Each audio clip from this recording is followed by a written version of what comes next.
Hey fam, welcome back. It's the same day for me. It's a different day for you.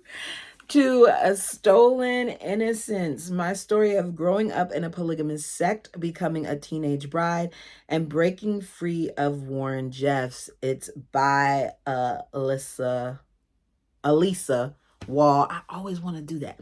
It's by Elisa Wall with Lisa Pulitzer. Y'all know I don't edit. So I'll just be pronouncing the name wrong. Okay, do me a favor and hit the like button as we jump into chapter 10, The Celestial Law. Take this revelation or any other revelation that the Lord has given and deny it in your feelings, and I promise that you will be damned. Brigham Young. What in the world? Okay, let's get into it. I had been in the FLDS church from the moment I was born. It was all I knew and the only way I could imagine living. From my teachings, I knew that the prophet's job was to dictate what was best for us and that the words he spoke came straight from God. I believed that my impending marriage was the will of God and therefore nothing could be done to stop it. But still, I had to try. I also knew that I was different from other girls in my community. I wanted an education and maybe even to become a nurse or a teacher someday. I hope that she's been able to do that. I have purposely not looked up this young lady, but I hope that she has been able to become exactly what she wants to be. And it may have changed once she gotten older, but I just really hope that she has been able to further her education and have the desires of her heart. Okay, let me get back into this. So during my year in public school, I'd come to realize things were possible that I never dreamed before. Sure, I knew that I wanted to be a mother of good priesthood children, but not at 14. I wanted children and a future, and I dared to think that both were possible. It took a little while for me to absorb what Uncle Fred had said. As I turned it over in my head, I couldn't digest the idea that the prophet wanted me to marry, and it didn't feel right. Still, thinking that perhaps Uncle Fred had confused me with one of the older girls in the house, I decided to speak with him. I feel like at some point he's going to get mad at her because he already told you he meant you, and here you are yet again, and you're going to come to him and say something again, but we'll see. I climbed the stairs to Uncle Fred's office on the second floor and waited in the hallway for him to notice me. When he saw me standing in the doorway, a kind smile widened across his face and he invited me to talk. I swallowed my fear and took a seat, eager to tell him how I really felt about the pronouncement. The office appeared much like Uncle Warren's office at Alta Academy, with a big desk, a couch, and a few chairs for those who came to seek counsel. As a respected member of our community, Fred held a lot of clout. He had been appointed the Bishop of Short Creek by Leroy Johnson long before Uncle Rulon took over as the prophet, giving him the position of second counselor to the prophet and placing him third in the leadership hierarchy, right behind Warren, who was first counselor.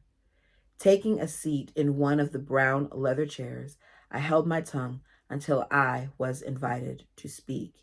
And when Uncle Fred signaled me to share what was on my mind, the words almost spilled out of my mouth. I want to make sure that you understand that I am 14, I said, mustering a soft, respectful voice despite my anxiety.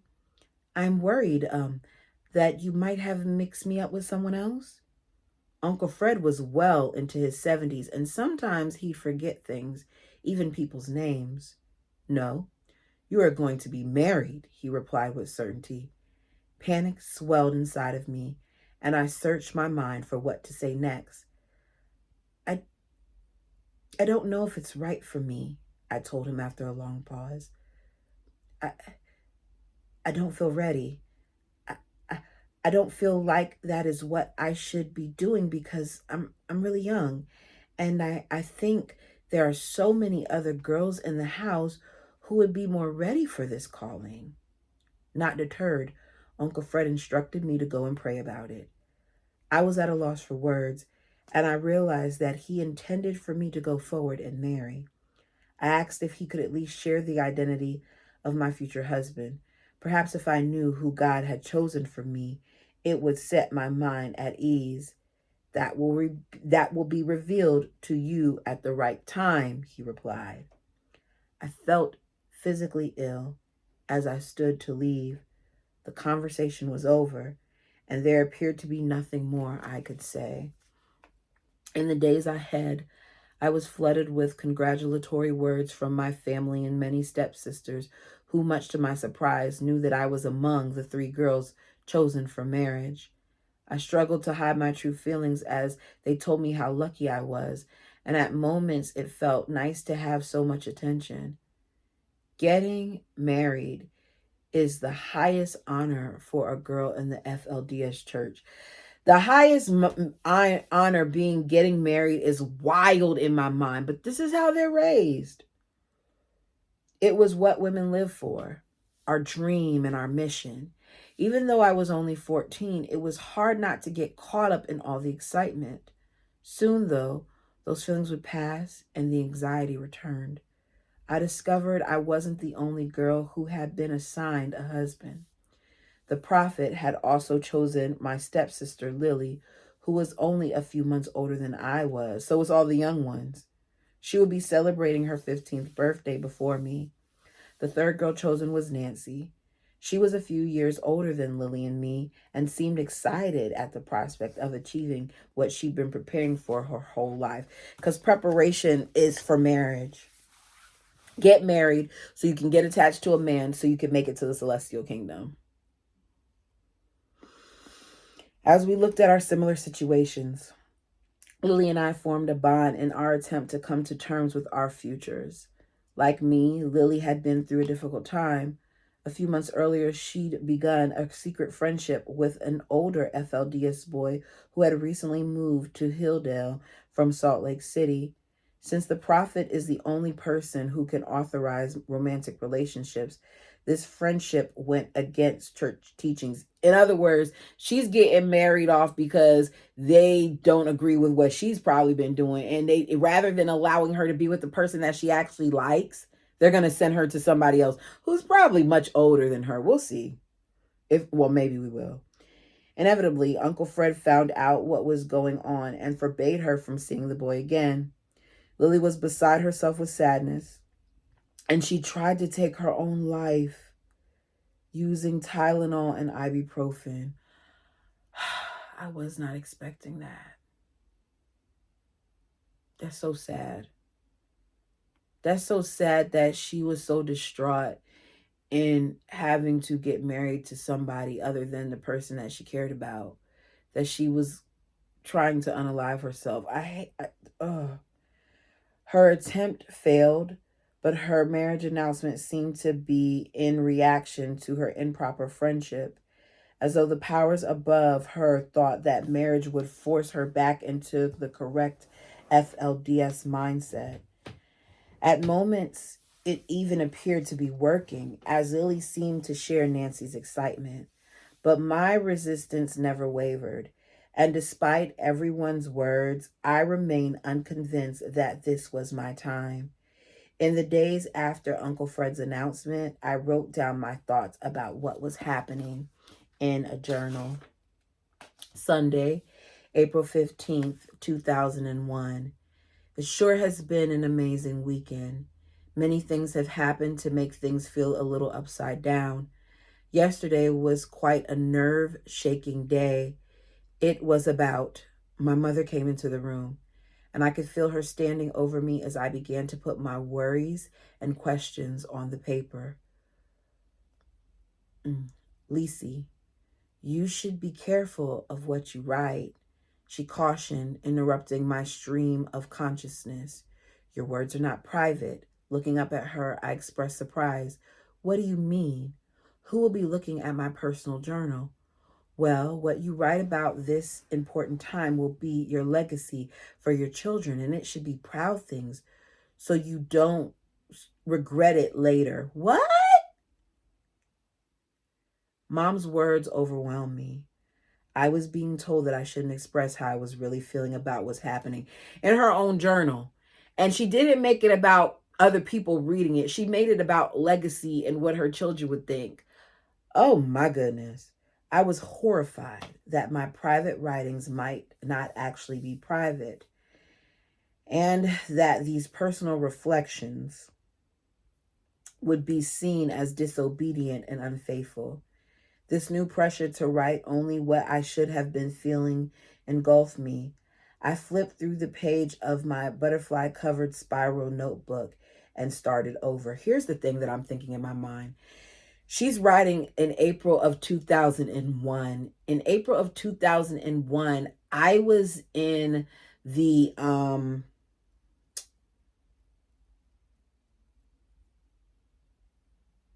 April of 2001. I was in the 11th grade. Yeah, because I graduated in 2002. So me being 11th grader, I was like 16 probably at that point. And I was not thinking about marriage. That was the furthest thing from my mind. And here she is at the young age of 14 being told she's about to get married. Horrifying. Sunday, April 15th, 2001. Today was the most beautiful day. It was as though the Lord sent it just for me. So is she lying? Well, no, because she said it was okay. The morning was so peaceful that it gathered peace to my soul. This weekend has been quite a time. Many things have happened to make my world go upside down. There are many things that are very weighty on my mind. If it wasn't for the Lord, I would be feeling quite overwhelmed. Yesterday was quite an experience. It was about 10 o'clock when Mother Amy called up to the room and told me that Father wanted to see me. As I was getting ready to go to see him, she's never referred to him as Father. So now she's calling Uncle Fred Father because it's in her journal and that's what she's supposed to do. Let me keep reading. As I was getting ready to go see him, I was trying my hardest to think what it might be about. A dozen things or happenings went through my head. I walked in his office when he was talking to someone else, which gave me a few minutes while I stood there by his side. Soon he saw me and turned and began talking. He stated to me that he had talked to Lily and me on the subject of getting married. When he had said anything before, he had talked about things happening sometime in May. Well, he told me that the prophet was thinking to do something sometime next week. It caught me by such surprise that I just stood there. I will never forget the emotions that went through my head.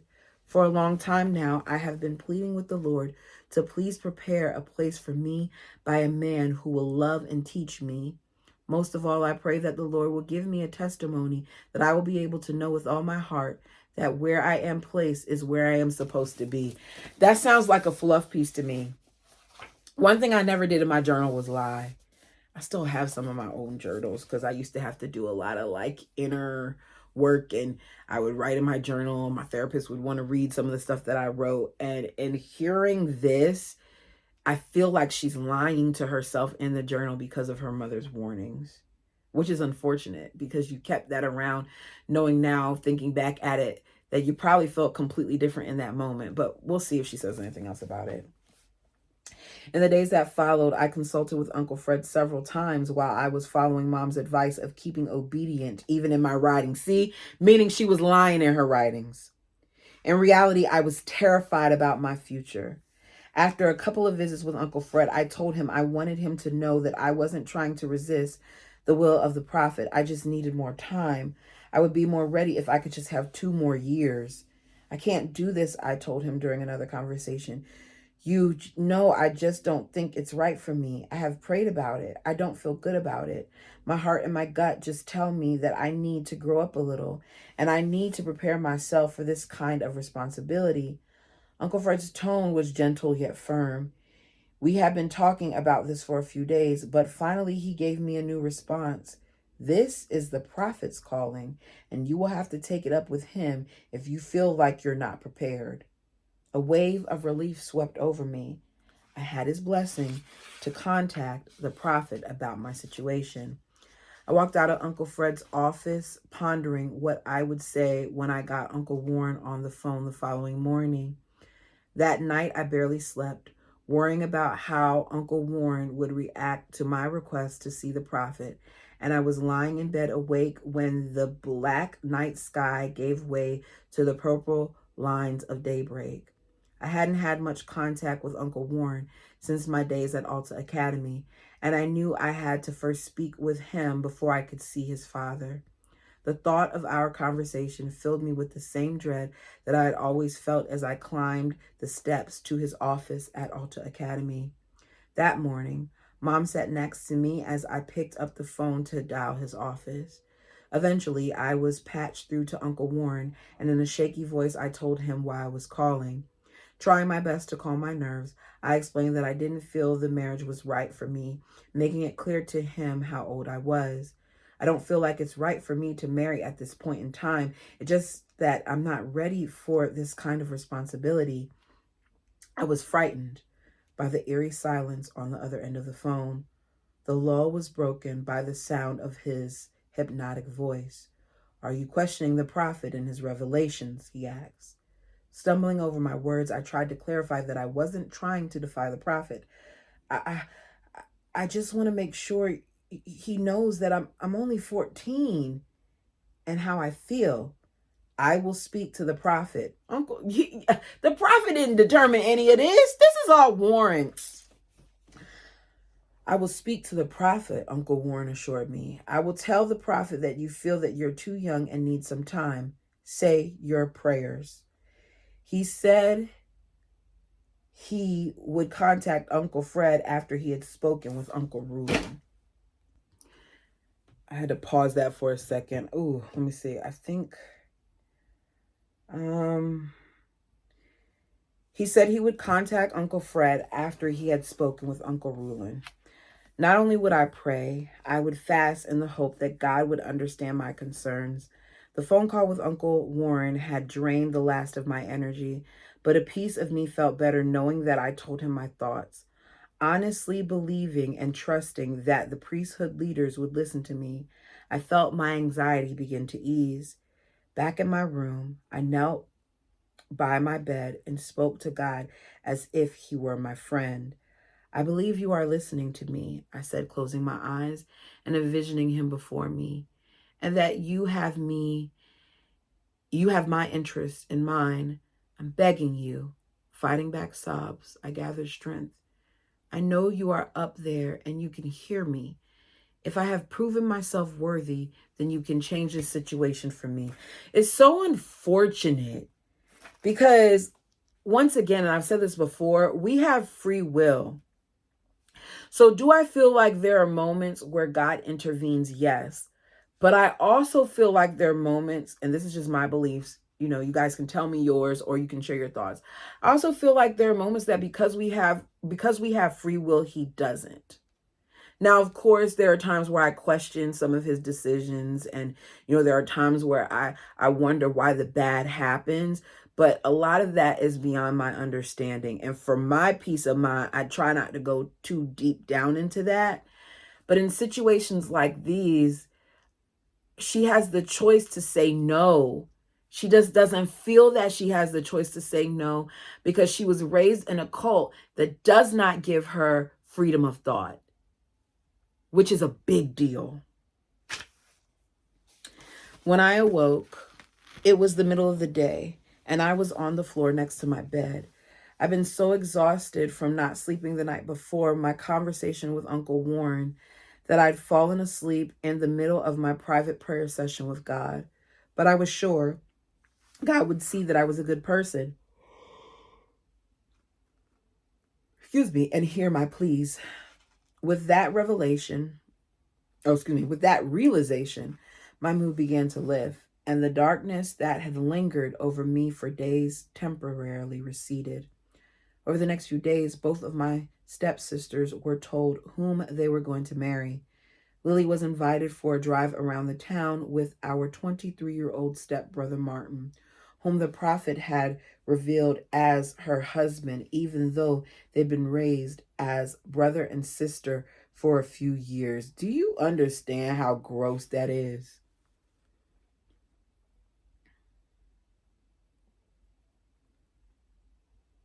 You got to marry your stepbrother? Blech. She's going to have to marry her cousin? Blech. Nancy's intended husband, Tim Barlow, was already married to one of Nancy's blood sisters as well as one of her stepsisters. For members of the FLDS, dating is not permitted in any traditional American way. However, once a girl has been promised to a priesthood man, sometimes the new couple is given a chance to spend some quiet time alone together. The man will typically come by the girl's house and pick her up for a ride in his car. Both Nancy and Lily had the chance to meet and talk to their future spouses like this.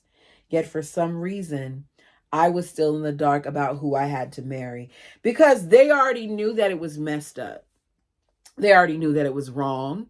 They already knew that it was going to be problematic. So they tried to keep you in the dark as long as possible, hun, because they knew that they wanted you to marry your cousin, which is disgusting. A man that tormented you as a little girl, a man that gives you the creeps and the heebie-jeebies, you're expected to marry and to eventually procreate with him? Okay. In this cult, as well as what the Kingstons, I think they're called, definitely the Kingstons, they had a lot of issues with genetics because of inbreeding.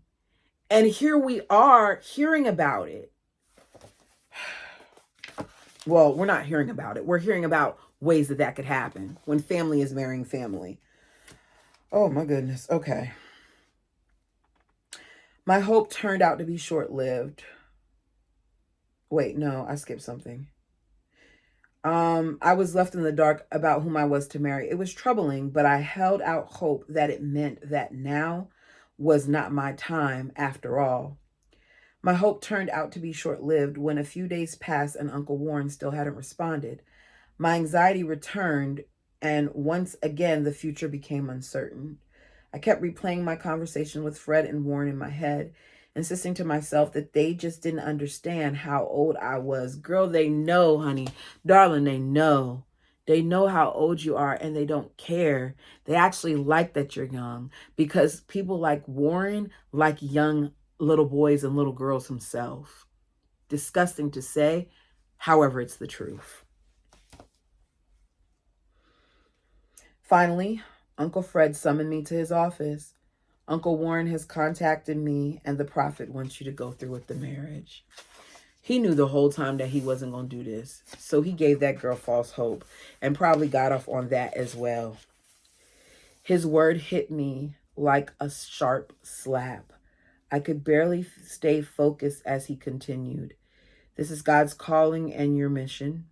You must open your heart, your mind, and do what has been revealed for you. I just don't know if I can do it because I don't feel like it's right. I pleaded, swallowing the knot in my throat. Carefully, I explained that I did not want to disobey the prophet. On the contrary, I believed that following his word was the key to my eventual salvation. I'd be much more willing to accept any decision from the prophet if he just let me wait a couple of years until I felt more ready. Fred heard me out, but continued to state that this was the will of the prophet and of God. Y'all gonna stop throwing God into this crap. Like, yeah, y'all gonna stop when you're not seeking God. Y'all are lying. You are not seeking God in any way. Y'all are doing what you want to do. It has been determined in book after book after book that a lot of this was men bargaining for women, was men paying for women, was men doing certain acts in order to be able to have first dibs. So stop saying that it's God's will. No, it's the will of y'all, the will of you men to get what it is that you want under the guise of it being God's will. Because I don't know about y'all. I do have a relationship with God, and there are a lot of times where God doesn't say a word to me. There are times in the Bible where a lot of stuff has happened and God didn't speak to anybody. So I'm tired of this. I'm tired of them putting everything on him. Okay, back to the book. Still, something inside me kept pushing back. Uncle Fred insisted that this was the path that God had chosen for me. It felt like I was being punished, and I wasn't sure why. Though it was hard to see a way out, I remained resolved to fight for what I believed was right. By the end of the week, I'd grown tired of everybody talking to me about my impending marriage and of the spiteful attitudes of some of my stepsisters. I could feel that many of the older girls were worried that they'd been passed over for someone so much younger. If it were up to me, I would have gladly traded places. I said as much to Uncle Fred during one of my conversations with them. But he'd frightened me when he told me that if I refused to follow the destiny that the prophet had revealed for me, I was likely not to get another opportunity. Yet another scare tactic. Because if you don't marry this man, then you might not ever marry a man. And if you don't marry a man, how are you going to get into heaven? Not heaven, excuse me, the celestial kingdom. Eternal salvation depended on marriage to a priesthood man. I believe his words and was terrified of that faith, being alone for all eternity, stuck between worlds forever. When I arrived at prayer service on Tuesday night, I was emotionally exhausted. This is the number that this did on this child's body. Being 14 years old, not really knowing about guys, not really having many interactions with guys. The one time that she does, she's punished by being suspended and ridiculed and all these other things, and told that she cannot have that friendship anymore. The other interactions that she has is people like Alan teasing her and pushing her and just being mean and berating her. And she's expected to not be affected by this. She's expected to just keep sweet and comply. I've been in my mother's room for hours, sobbing over my situation. I knew that she too had doubts about my marriage, and even though I was being viewed as disobedient, she encouraged me to stand up for myself. Ironic that her mother encouraged her to stand up for herself when her mother very rarely stood up for her own self. There were times where it got too tough and she went and complained, but there were also a lot of instances, and I understand, I'm going to give her grace in the fact that she was raised into this, but there were a lot of instances where she didn't stand up for herself or her kids. Nevertheless, she had to tread carefully. All it would take was for Uncle Fred getting wind of her support for me, and she herself would be subject to reprimand from the prophet. There would be extreme consequences for her if she overstepped her role as a submissive wife, and her eternal salvation, for which she had already sacrificed so much, could be taken away in an instant. I was comforted by Mom's presence as we walked into the living room for prayer that night. I took a seat right next to her and waited for the rest of the family to assemble. She's feeling all of this, not even knowing yet that she's marrying Alan. Oh my goodness, I just thought about that. Imagine what she's going to do when she finds out it's him. As the room began to fill, I noticed that some of the mothers were sitting on the floor. Please come and sit here, I told one of them out of respect, motioning to the empty chair just beside me, or at least take my chair. When she declined, preferring to remain on the floor, I grew worried. Maybe everyone was angry with me. Many people viewed my actions of late as immature, and their attitudes made me feel like a child throwing a temper tantrum. To them, accepting the will of the prophet was simply what you were required to do. There were no questions involved, no other options. Even though the temperature in the living room was comfortable that night, I felt cold and wrapped myself deeper into my fuzzy jacket. It was then that I saw Alan standing in the doorway. Great, I thought. The night couldn't get any worse. It was hard to imagine that I was related to him. I was hoping that he wouldn't even look my way. In my current state, I couldn't even pretend to be polite. I watched as his bulky frame clumsily stepped into the room, and I grew immediately unnerved when I realized he was walking in my direction. He would never come straight toward me in a setting like this unless there was something else going on. Watching Alan lumber over me, I kept hoping he was going to turn and walk in another direction, but he didn't. Did everybody else know about this but her? Because why wasn't other people willing to, did they all know about? He walked directly toward me, then without a word sat in the only empty chair in the room, right beside me. In an instant, the realization of my fate hit me, robbing my lungs of air. Overcome with disbelief, I could no longer handle the pressure. And without thinking, I jumped from my chair and sprinted upstairs. Oh my goodness, this poor girl. I was afraid, disgusted, and angry at everyone. They knew how I felt and how much I did not want this, but no one seemed to care. Winding my way through the halls and rooms of the enormous house, I felt tears flow down my face. Part of me wanted to pass off Alan's actions as happenstance, but I knew that for him to make such a public display and sit in the one empty chair beside me meant something. The fact that the mothers had chosen to sit on the floor instead of the seat next to me meant that this had been arranged. That's the part that's even more bothersome. You guys couldn't tell her, but everybody else around her knew? Did her mom know? The whole family was in on it. They all knew who I was going to marry before I did. Not only would they force me to get married at 14, they would force me to get married to the one person I had come to loathe in my short life. In between my footsteps, I could hear my mother behind me urging me to slow down and tell her what was wrong. I sobbed uncontrollably when I reached her bedroom door and blindly pushed it open. The four walls of my mother's room were my only sanctuary, and I flopped down on my mom's bed before my legs collapsed beneath me. I know who I am to marry, I shouted. Really who? Mom asked, sounding completely in the dark. So her mom didn't know. Alan, I yelled back without even raising my head from the pillow. I couldn't believe my mom hadn't been hit with the same realization the minute he sat down next to me. He's your first cousin, she assured me. They wouldn't do that to you. Then she began to cry herself. When I finally calmed down, I sat up to hear Mom out. If you're really concerned, you need to go and talk to Father about it, she said, trying to console me. I will not get married, I announced defiantly, emboldened by my mother's words. I will not marry Alan.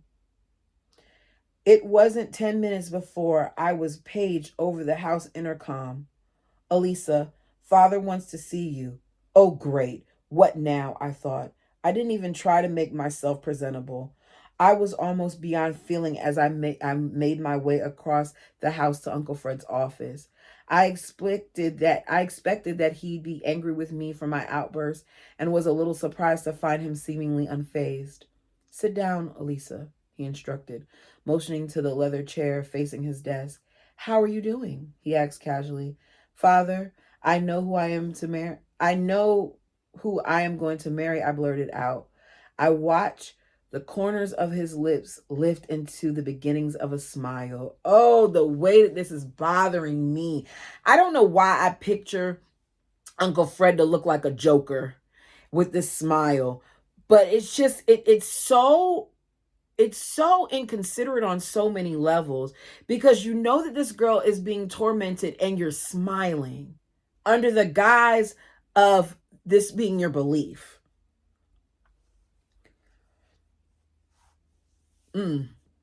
Father, I know who I'm going to marry, I blurted out. She watched the corner smile. Oh, really? Who? He asked. You are going to place me by Alan. It took him a moment to validate my suspicion, but I was right. Well, yes, he said. That is what the prophet has revealed for you. No. I want you to know that I won't do it. I will not marry Alan. I just don't want to marry that man. I was momentarily surprised by my own courage. I hadn't even hesitated before saying those words. A week before, I would have stumbled and tripped over my own tongue. But now I was determined, knowing that Alan was to be my husband had only strengthened my resolve. I paused to take a break. To this point, I clung to the hope that Uncle Rulin would come to see that this was not right for me. But at that moment, I realized that I needed to speak to him myself. To the look of puzzlement on Uncle Fred's face quickly faded and was replaced with a stern stare. You would defy what the prophet has revealed to you, he retorted. You realize Alan is my first cousin, I reminded him. This makes no difference in matters of the Lord. Oh, y'all are full of crap. It's not a matter of the Lord. Uncle Fred told me members of the FLDS believe that intermarrying among family members is okay if it's what the prophet revealed. The way y'all come to like make this stuff okay, and by y'all I mean the FLDS people, the men who created this crap, this farce, is wild to me. Wild.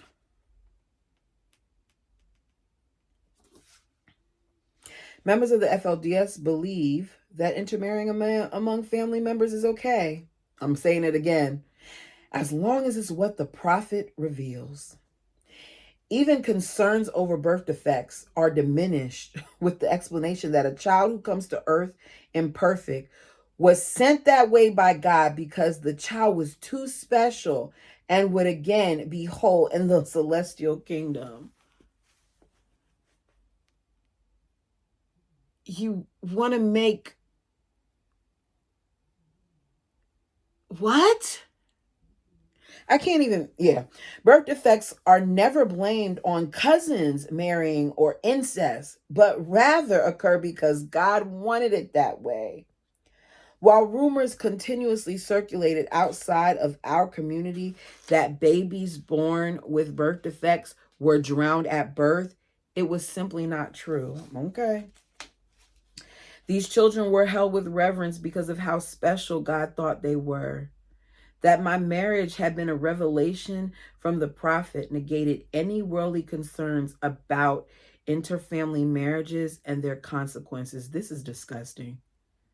Well, I want you to know that I'm not going to be able to do this, I huffed. I just can't bring myself to do this. I will not marry that man. Well, then you need to go speak to Uncle Warren because this is something that has been revealed for you. So you need to talk to the prophet and tell him this. The only way she's not going to be able to get to marry this man is if she runs away. Because this is the type of setting that they create. They're isolated. They don't have a lot of interactions with people outside there. She may be lucky if she could talk to one of her brothers or siblings or something to come and rescue her, but then there's the risk of damnation. So yeah. I don't even remember who answered the phone when I called Uncle Warren's the next morning. Usually it was one of Uncle Ruland's wives or sons. I need to come up and see the prophet, I told whoever was on the other end of the line. I was unyielding in my position that I would not get married unless I heard of the revelation from the prophet's own mouth. After several moments, I was given an appointment for the very next day. I tried to calm myself as I thought about everything that had happened in the last few days. By this time tomorrow, I would know whether I was getting married to Alan. But before that decision was reached, I would get the chance to approach Uncle Rula myself, to speak to him and tell him in person that I didn't feel this wedding was right for me. While I was anxious, I was also hopeful that seeing me in person would bring him a new revelation from God, a revelation that I was too young, and I was destined for something beyond being a 14-year-old bride. I was destined to do other things, to learn, to grow, to get an education, possibly even become a nurse.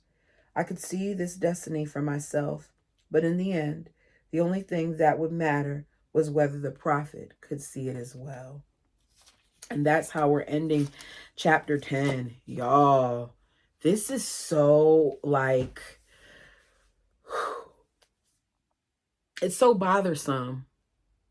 Because as she, the last sentence, as she said in the last sentence, in the end, the only thing that would matter was whether the prophet could see the things that she wanted for herself as well.